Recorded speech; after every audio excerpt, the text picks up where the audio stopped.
Welcome to another tip of the week. This time we're talking about how to measure the amount of fuel you have left in your propane tank when you're in the field.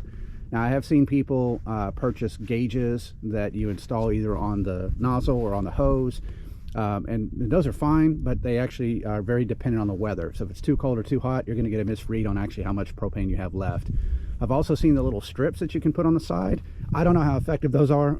I've seen people use them, but I don't know if they're also dependent on the weather or not. So what I've done is actually invested in a very simple weight scale. And this is the Flame King.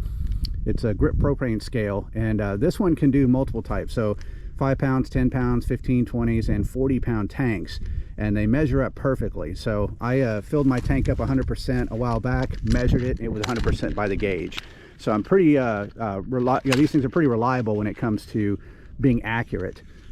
So if they're pretty easy to take with you. So I always measure my propane usage, especially on a cold day like today where I might have used the furnace for a couple of days straight. I kind of want to know how much fuel I have left and if I need to conserve or whatever. So if you're in the market for something like this, these are hyper accurate. Like I said, I haven't had any issues with these, and they're very simple to bring around, and they're not weather dependent.